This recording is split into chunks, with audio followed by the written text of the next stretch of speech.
It's quiet out there. Quiet times happen when you're a freelancer.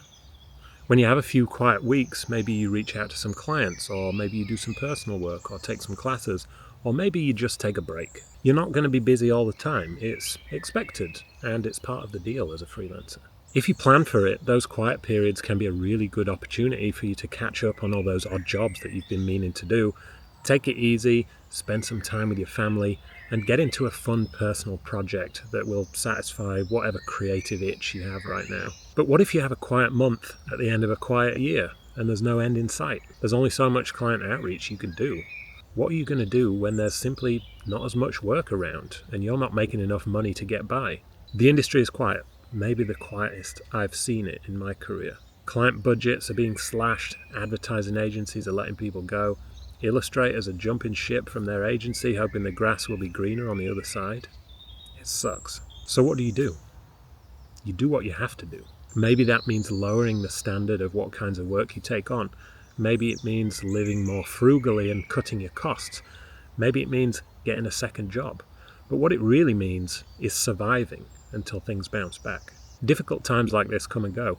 If this is the first time you've experienced it, it probably won't be the last. Sorry. A recession has happened pretty much every decade since the 70s. So if you have a long career in illustration, you'll probably see a few more of these. But after every difficult period, things bounce back stronger than ever. We saw it recently with COVID. The year after was booming.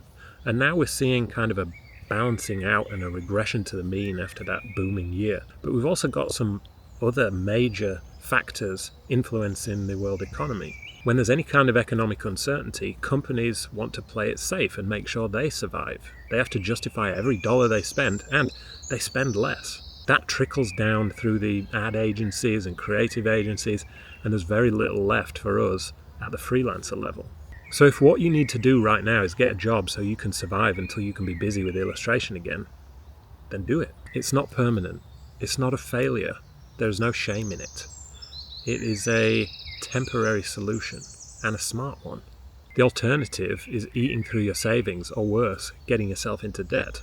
It means you can survive the long winter, and you can do all those things we mentioned, when you can. You can learn new skills and work on your technique and update your website. Make sure you're ready to jump back in when the industry bounces back, even better than you were before. If you're new to the industry, it might mean delaying the start of your freelancing career for a while. But the worst thing you can do is lose motivation and stop altogether. Maybe you slow down for a while, but you have to be prepared for when things get better and business is booming again. If you let yourself go rusty, you won't be able to bring your A game when there is plenty of work around.